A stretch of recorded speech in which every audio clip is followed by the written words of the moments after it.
Once upon a time, in a forest, there was a hungry mouse whose belly rumbled loudly as it dragged its weary feet. Suddenly, it spotted an apple tree in the distance and couldn't contain its excitement. "Oh, wow," the mouse exclaimed. "Those apples look incredibly delicious. Ha ha ha. Baby, look over there." High up on a branch, there hung a large red apple, ripe for the picking. It was red and plump, promising a delightful taste. The mouse longed to taste the apple, but the tree was too tall and it couldn't climb. So it turned to its baby and said, "Sweetheart, let's put our thinking caps on. How can we get that apple down?" Then, as if by magic, the apple fell with a satisfying thud. The mouse joyously clapped its paws in delight. "Ha ha ha! Fantastic! Fantastic! Fantastic! I'm so happy!" As the mouse's eyes widened, it watched the apple rolling straight toward it. It seemed like the apple wanted to be enjoyed. The mouse asked, "Baby, would you like to take a bite of this big red apple?" But just as it reached out to take a bite, the apple continued rolling, and with a resonating thud, fell into a deep hole. The mouse's heart sank. The apple, which had just dropped from the tree, was now trapped in the hole. The mouse gazed into the hole and wondered, "What should we do now, baby? How can we retrieve the apple?" With determination in its heart, the mouse decided to dig a hole near where the apple had fallen. While digging, it envisioned all the delicious things it could make from the juicy apple, like sweet applesauce and mouth-watering apple pies.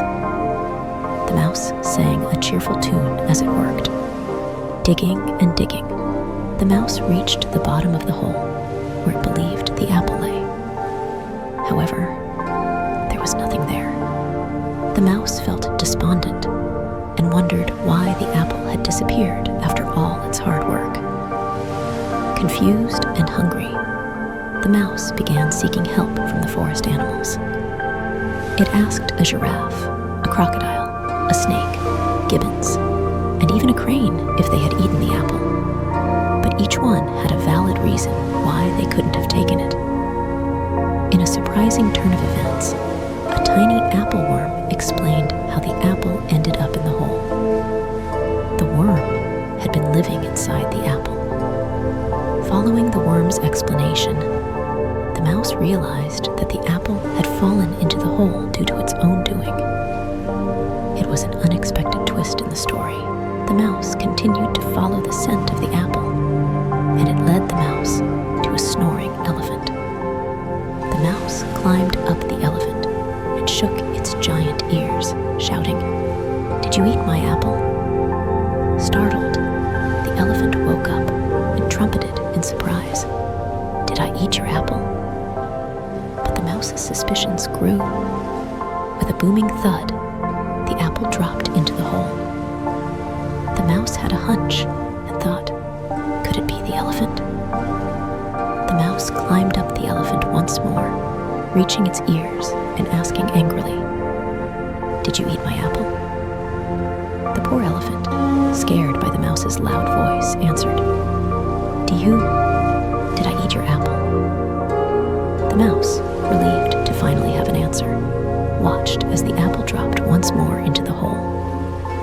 The elephant reached down with its long, flexible trunk, pulled the apple out of the hole, and with a triumphant trumpet, devoured the apple.